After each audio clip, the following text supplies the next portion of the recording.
pessoal. Cumprimentar em especial nosso governador Ronaldo Caiado, dona Gracinha, sempre junta, atenta.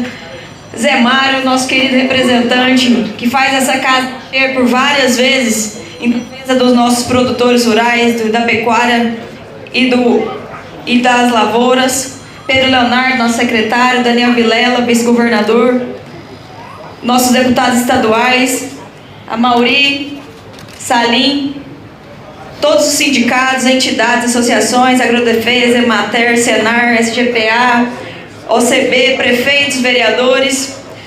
Pessoal, lá em Brasília, foi um ano de 2023 de muitas ações e muito aprendizado até na forma de como agir perante um governo federal que não olha e não cuida do nosso setor. O ano passado, nós criamos, dentro da FPA, da Frente Parlamentar da Agropecuária, a Frente Parlamentar dos Produtores de Leite, da qual o Jonathan acompanha pela CNA, todas as nossas reuniões, a OCB também está junto, deputados e senadores. Isso fez com que nós criássemos um grupo interministerial, porque sozinho, em cada ministério, um estava jogando para o outro a bola dividida sobre a importação do leite, governador. E o senhor sabe, já me ensinou muito por essa caminhada que nós estamos juntos, que em Brasília, o primeiro passo que se tem é conversar, dialogar, para que a gente encontre um entendimento. E assim, nesses diálogos, nós não tivemos entendimento com o governo. No fim do ano, nós conseguimos, com muito custo, e o mesmo que acontece aqui em Goiás, que o deputado Amaury disse, que a indústria indo em cima, pressionando o governo federal, assim aconteceu aqui também. Tivemos lá em Brasília um decreto que nós pedimos, formalizamos, e depois de muito custo nós conseguimos a assinatura desse decreto, ainda com validade para 90 dias.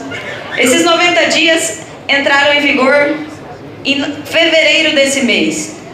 Nós comemoramos, falamos, agora vai melhorar.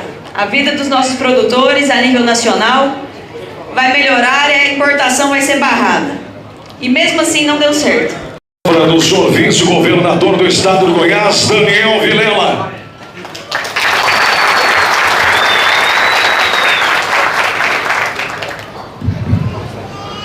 Falei que se eu posso falar aqui mesmo, que ali a turma não deixa os outros ver, a gente. Eu estou de feio para eles aqui. Boa tarde a todos.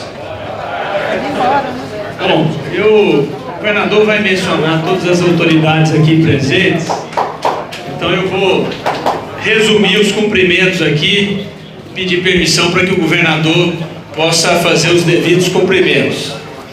Mas, governador, eu confesso para o senhor, Zé Mário sabe disso, que estar aqui para mim é um negócio emocionante para mim, até difícil de poder compartilhar o meu sentimento com vocês aqui. Sei que muitos aqui foram amigos do meu pai e sabem que o que eu vou dizer não é discurso político e nem para agradar ninguém. Meu pai teve uma vida de amor ao leite.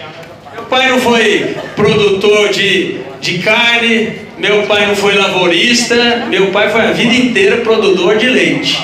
Quando ele se aventurou, Balestra, a mexer com lavoura, não deu certo, ficou 10 anos pagando dívida, nunca mais voltou. Arredou e deixou para quem sabe.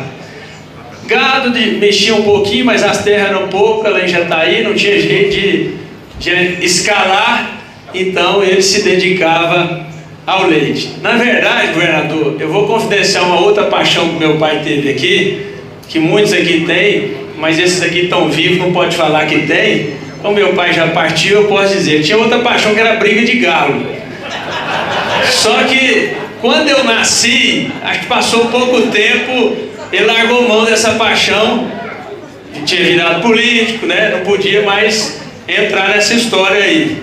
Então eu não vivi com ele essa paixão, mas eu sei que lá atrás ele teve. Mas eu vivi a paixão do leite com ele.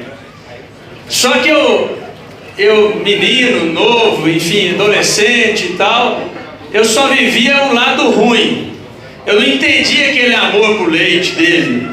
Eu só entendi a hora que eu levava para ele pagar uma conta no final do mês para mim, que era uma briga danada. Eu não tenho dinheiro, eu não dou conta, vocês precisam de reduzir um pouco as despesas. Uma vez eu invoquei a laçar ali no Clube do Laje de Trindade, aí trouxe um cavalo lá de Jataí, e eu tinha que pagar a baia, tinha que pagar a ração, o feno, e todo final do mês meu pai tinha uma agenda, igual a turma da fazenda mesmo tinha hoje, celular, planilha e tal.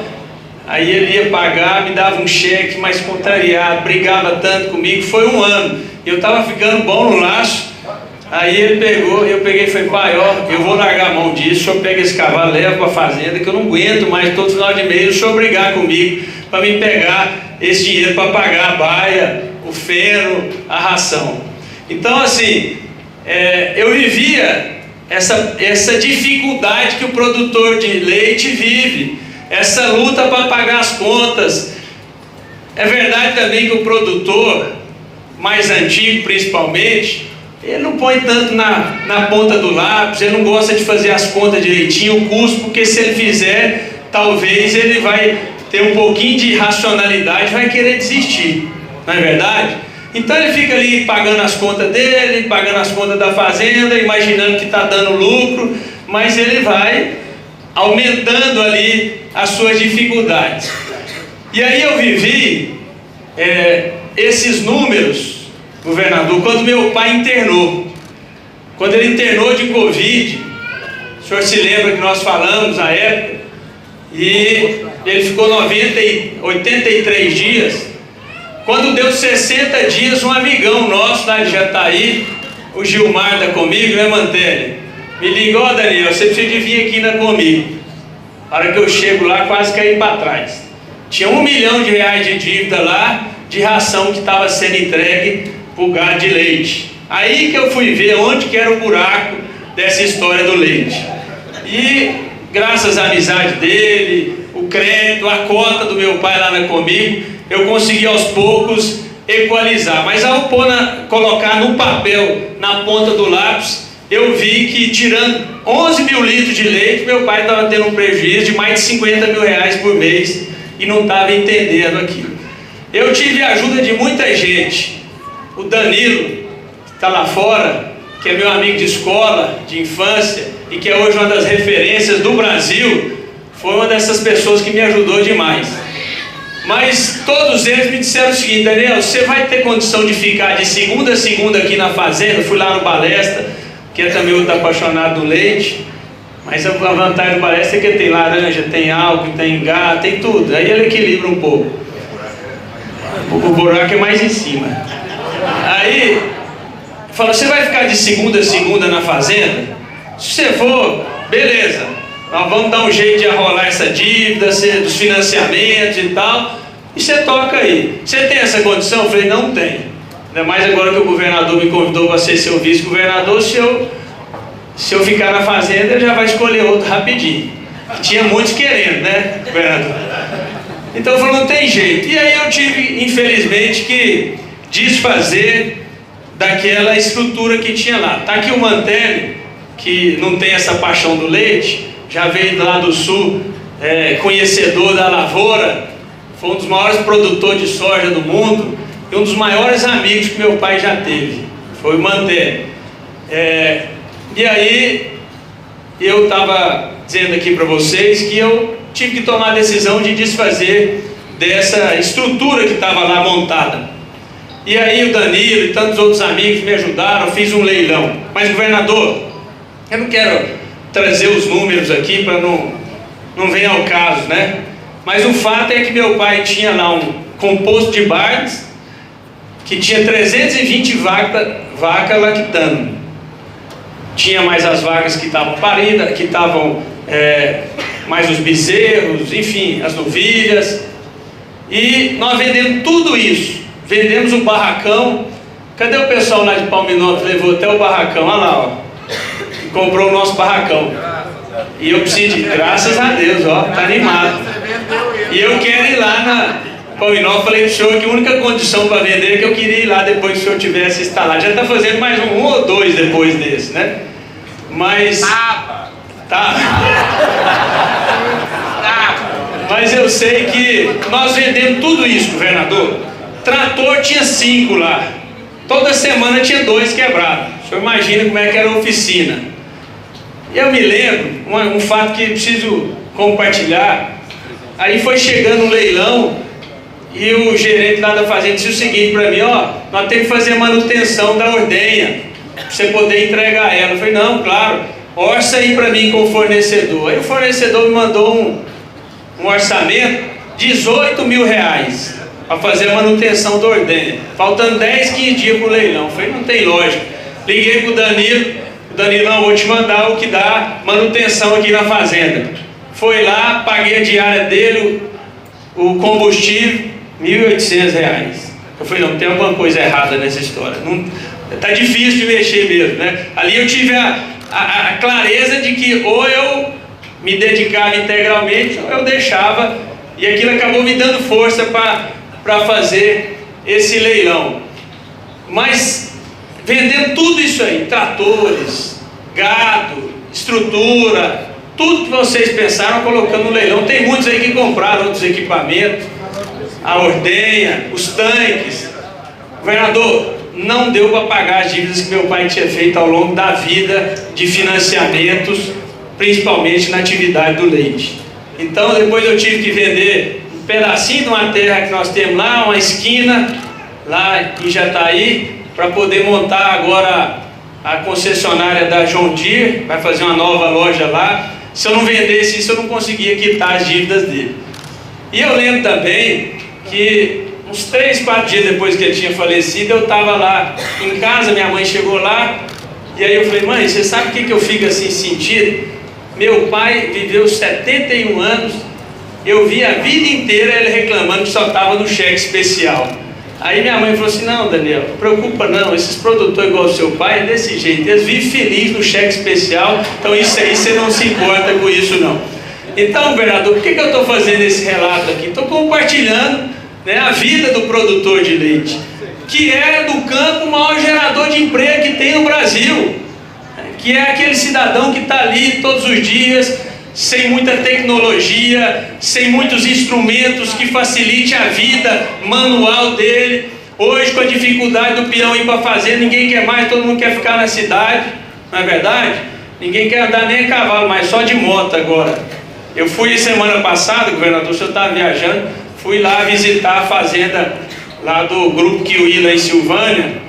Aí o Veras me mandou uma mensagem que é a terra dele, falou assim: você deu uma recaída, está querendo voltar pro leite? Eu falei: não, foi uma passagem rápida na fazenda, Veras, para mim não entrar nessa aí de novo não. Mas é essa vida de dificuldades dos produtores. E o Amaury, obviamente eu tenho que fazer um destaque muito grande aqui, porque foi dele essa iniciativa de cobrar de todos nós, para que a gente começasse a ter medidas efetivas no sentido de dar uma condição melhor para o nosso produtor nessa disputa, nessa balança com a indústria. É a história do meu pai, eu ouvi falar: gente, é o único produto que a gente não sabe quanto que vai receber, a gente entrega daqui 30, às vezes até mais, é que nós vamos saber quanto que eles vão pagar no nosso leite. Então, Amaury, você é uma pessoa que merece aqui todo o nosso reconhecimento. Eu, por tudo que passei com meu pai, pela paixão que ele tinha, eu estabeleci isso como missão de vida. Se tiver um grupo que eu preciso de ajudar na minha vida política, são os produtores de leite. Então eu fiquei sensibilizado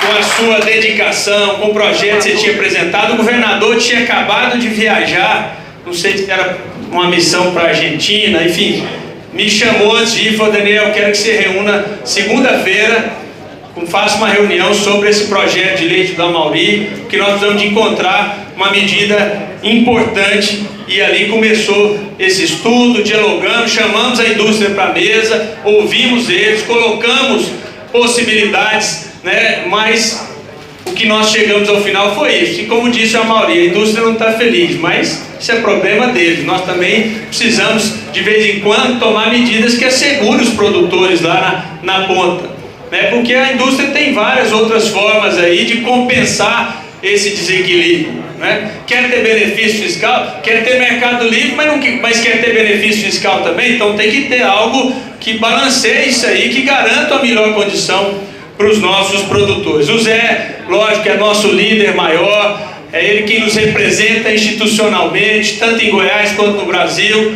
Eu estou sempre buscando subsídio, sempre partilhando dele aí, do que eu ouço andando por esse estado, para que a gente possa fazer de Goiás um estado que é onde o governo do estado garanta aos nossos produtores a prioridade nas suas decisões. Governador Ronaldo Caiado, Dona Gracinha que as pessoas, lógico, o governador tem uma história de vida em defesa, que é de conhecimento público, a vida inteira ocupou cargos públicos, então ele se manifestava e as pessoas percebiam a luta dele. Mas a Dona Gracinha fica ali nos bastidores, participando dos grupos de WhatsApp, brigando, entendendo e cobrando do governador as medidas e as ações. Mas uma coisa que eu quero enaltecer aqui, governador, é porque o senhor às vezes fala algumas coisas e as pessoas não conseguem exemplificar o que o senhor fala. Uma coisa que o senhor sempre fala é o seguinte, que o senhor é um homem que tem independência moral e intelectual.